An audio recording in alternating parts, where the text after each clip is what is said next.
Finally, after an 11-hour drive, nasa Banawe na kami. Yay! Medyo foggy lang siya.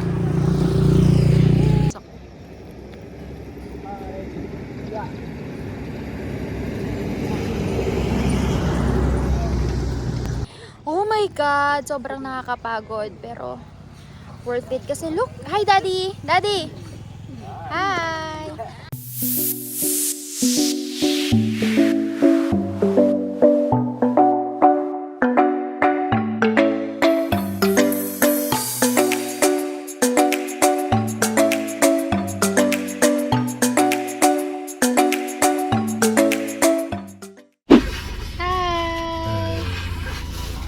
Finally, papunta na kami sa Sagada.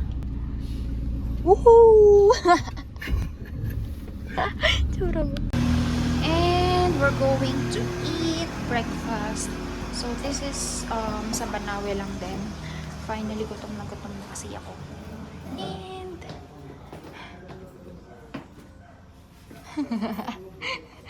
baka nangyari, napaupo na naman siya. Oopsie. Wow.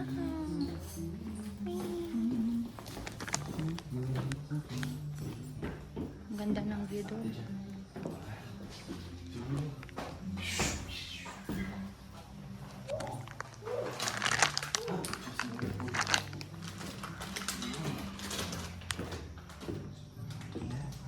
Wow.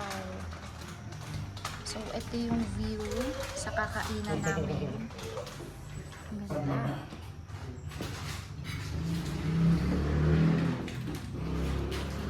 View. Elepante? Elepante ba yun?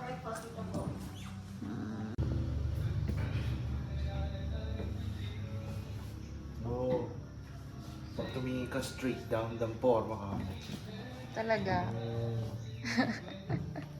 Try mo. Abidjan mo ka dyan.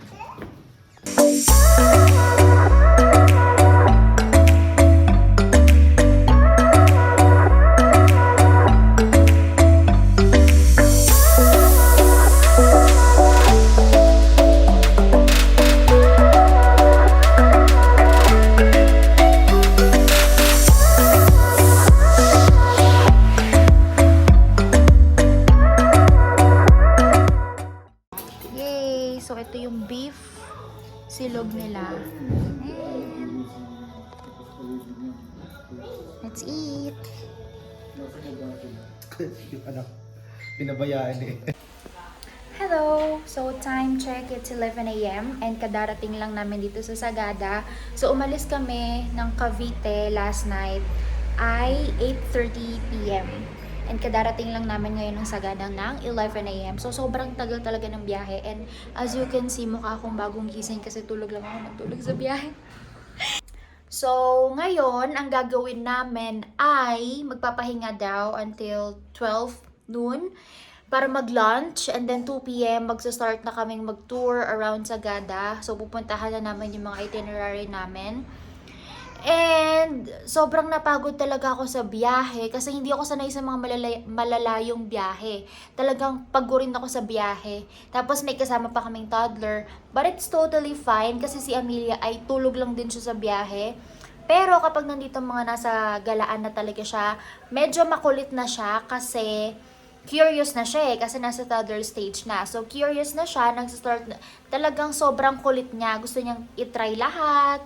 Gusto niyang tingnan lahat. So, ganon yung eksena namin. Pero, it's totally fine kasi dun siya natututo. And I'm so excited and I'm just so happy kasi this is our first time na magta-travel kami out of town. So I'm talagang sobrang excited ako to explore Sagada and this is the first time na pupuntahan ni Paul tong Sagada. And we'll see kung anong kakalabasan ng trip na to. I'll keep you guys posted. Hi! So, ngayon ay 12 noon na and as scheduled, kami ay kakain na ng lunch. Say hi, Daddy! Ayoko lumayo ko sa akin. Ayoko sa artista. Oo nga. Oh, ay Si ka, baby. Amelia. Hi! Formang-forma yan. O, nakaboots pa yan. Oh. Ito ang nakita nyo na yung pinakamataba kong tita. Ito yung pinakamadaldal kong tita. Ako ang pinakamabait at pinakamaganda. So, walking distance lang daw yung pupuntahan namin na kainan. Mainit, pero at the same time malamig, kaya naka-jacket ako. Lamigin pa naman ako. Ha? Mama! Yay! Oh my God. Walk trip pala dito.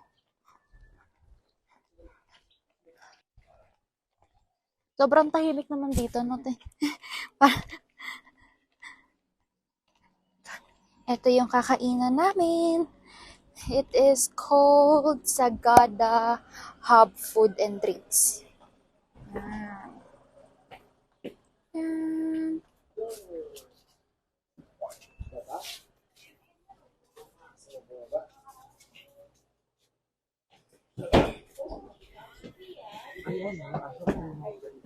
So, ay, may mga cookies. Hello. Hi. We're going to eat again. Ito yung order ko. Pork sisig. Kay Daddy ay Hungarian sausage. Ano yan, Daddy Ed? Pigar-pigar. Pigar. Meron din silang mga smoothie kasi masarap daw yung smoothies nila dito. Let's eat! And day 1 starts now. We're here at Sagada Pottery and si Amelia, natatakot siya sa carrier niya kasi nakatalikod siya. Pero kailangan namin yan para hindi mahirapan si Daddy. Pottery King. Yeah. Ano yan? Pwede niyo po subukan. Ako gusto ko. Gumawa ng clay. Oo. Total, gawa ka naman sa clay. Gusto ko. Ay, dapat pag ginawa ka, iuwi. Pwede ba iuwi? Hindi. Ay, hindi. Ay, okay. Kung gusto mo lang, itaray. Pwede. Gusto ko. Oh. Ako. Gusto ko. I won't.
Sabi nila, pwede daw bilihin yung ginawang pot for $9.50 plus shipping fee. So, kaya pala yan may mga pangalan. Ayan. Oh, strictly no touching of pots. Medyo mahirap pala siya. Akala ko madali lang. Pero nakaka-enjoy. Ayan, yung mga finished products. Bye-bye. Enjoy your stay and safe travels. Please check our finished products down.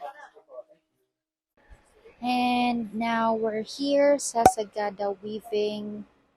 So, ito daw yung, nandito daw yung mga traditional clothes.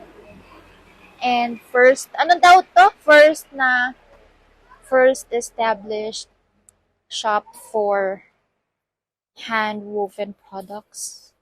So, let's see. Wow. Sobrang bihira na lang ng mga ganito dito sa Philippines. So, let's see. What's in here? They have a lot of keychains. Keychains. Gusto mo yan? Ayan. And yung mga clothes.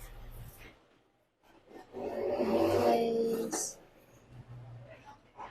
Yung mga foods din sila. Tama na. Bawal yung picture.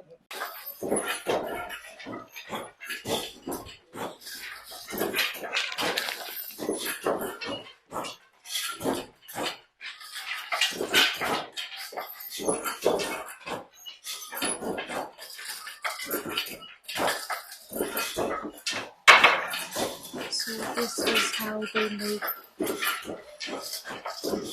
is how they make it. Mano-mano.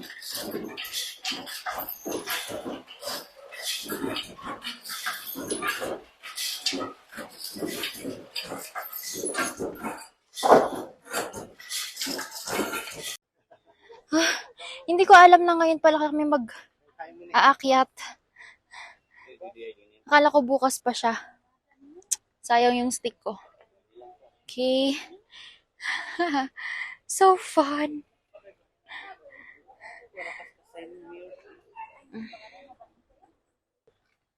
So nice. Ang sobrang tahimik dito sa Sagada. Sobrang peaceful. Sobrang peaceful. Tingnan may baon yan. O, yan lang nagpatigil dyan. Tabi-tabi po.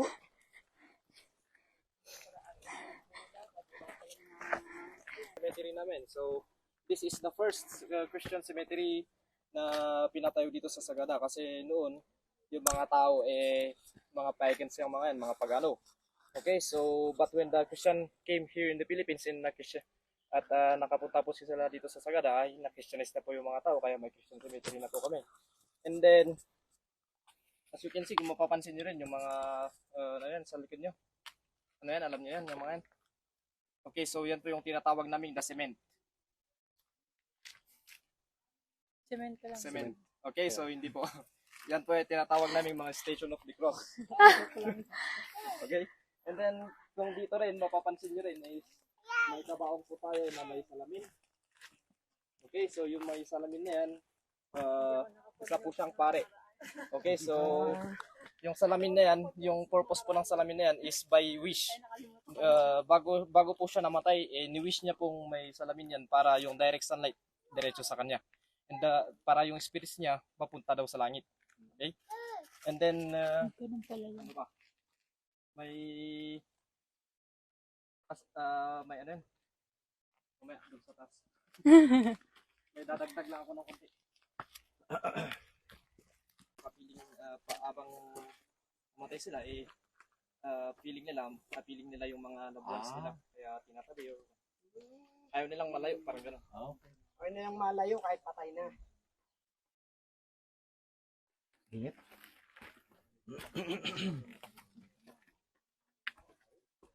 Sa Sagada is halos, di ba, parang ondas. Dito nyo makikita yung pinaka-unique na style ng sisindi ng mga sa mga punto nila. So dito po, karamihan po sa mga sementeryo, yung ginagamit ko is yung candle, yung kandila. Okay, so dito kung mapapansin nyo, walang halos mga kandila. So yung ginagamit ko is mga pine woods. Yung mga yan. Kasi pine woods is may natural gas yan na pwedeng pagkasindihan nyo is madali siyang masisindihan. Okay? So yan po yung traditional way ng pag-apoy. So dito pagkaundas po, ganyan yung ginagawa. Sisindihan po yung mga kwan, yung tinatawag namin salon.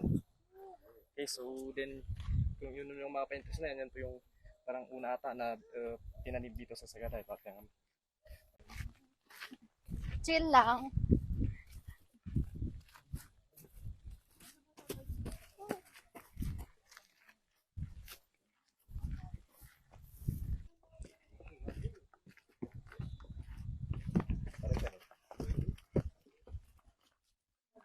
Pagkakamali dito, Parang mga limestones. So meaning, yung limestones ay makikita sa ilalim ng dagat yan. Okay, so based on my research, Wow. okay, so yung Pilipinas daw noon is lubog yan sa tubig. Tapos nag-subside, tapos meron ng mga isla, may mga limestones na nagsiikon.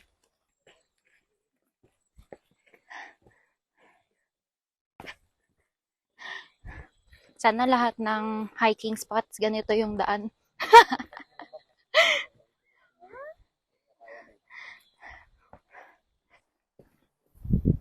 Shit, natatakot ako. Nakakainit. Nanginginig yung tuhod ko. Hi, Daddy. Hi! Maghay ka naman. Okay na mo ayusan yun. Buti na lang malamig. Baka nga pwede. Oo.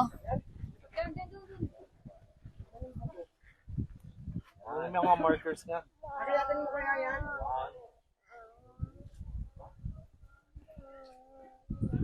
Uy, baka mahulog si Amelia.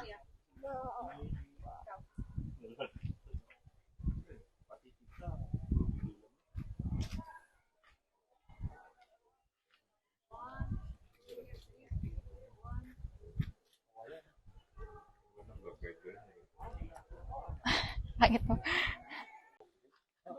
Ayan, ito daw yung hanging coffins kung tawagin. Ang huling inilibing daw dyan ay noong December 2010 pa. And yung mga inililibing daw dito ay yung mga namatay dahil sa natural deaths lang. So yung mga namatay dahil sa accident, sa mga sakit is not here. Ay hindi nililibing daw dito. So meron silang ibang libingan. Wala po kayong tanong? Baka magtatanong po yung... Ang itsura namin after pumuntang hanging coffins. Kapagod. Okay ka lang, Daddy? Sinusumpa mo na ba ako? Hindi na kita kilala. What an experience. Papunta na kami sa...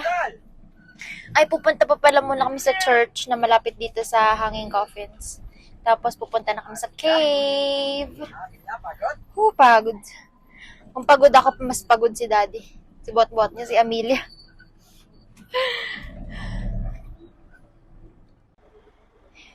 Ito yung simbahan na malapit sa hanging coffin. So, walking distance lang siya. Yan. Andun si Daddy, ako hindi ko na kaya. Kailangan kong bantayan si Amelia kasi gusto niyang kumain. So, yeah. Sobrang peaceful talaga dito. Nakakatuwa. So, dun kami galing. Dun kami galing. See, ang ganda. So nice. Ay, bakit may flash? May gamo-gamo ka, girl. Diyos ko, finally, makakapag-dinner na kami. Katatapos lang namin sa cave. Sayang, hindi namin na-videohan yung paghihirap namin kasi sobrang hirap umakyat at bumaba. So, hindi ko na kayang dalhin pa yung phone ko. At kasi mababasa siya. Pero, maganda siya. Sobrang hirap nga lang. Nakakatakot kasi madulas and sobrang lamig ng tubig. Ayun, si daddy hindi siya nakasama kasi inuwi daw siya nung driver ng van namin kasi may pupuntahan daw yung van. So, hindi na siya, parang hindi na kami nakapag-round 2 para samahan siya. Pero merong ibang mga pictures and ilang videos din yata yun ng itsura ng cave. Sama ko na lang yun dito. And ngayon, kakain na kami ng dinner. Finally, grabe yung paghihirap ko. Parang, ilang oras tayo dun? 2 hours. 2 hours kami. 2 hours daw yung ano. Okay. Ngayon, kakain na kami. And, ayun yung day 1 namin. Bukas, excited na ako sa mga... Sobrang nakakaloka yung mga pangyayari talaga kanina sa Cave Sayang. Dapat pala GoPro. Next, mag-iipon si Daddy para mabili niya ako ng GoPro. Para sa mga pagkakataong ganito. Anong experience mo sa cave? Ba't ako na-interview mo? Dali na, dahil turista ka. Ako? Turista? Masaya, mahirap. Nakakapagod. May mga paniki rin nga pala doon na sobrang dami na napupupuan at nawiwiwian kami. Tapos nahawakan ko pa yung ibang pupo nila. Pero wala akong choice kasi kesa naman mahulog ako, 'di ba? Kaya bawal ako mag-inarte doon. 3 higop lang ako. Lomi. Hindi mo lang ulit ng bowl para... Oo, hindi ka bowl. Si Amelia gusto 'yan. Boss, pwede makainin ng bowls pa. Lomi, kasi laki mo. Ate, huwag mo munang galawin yung isa. Sarap. Wow. Kakainin nyo lang. Kakatapos lang namin mag-dinner and now meron akong work. Kaya that sums up our day 1 here in Sagada. I'll see you on the next video for our day 2.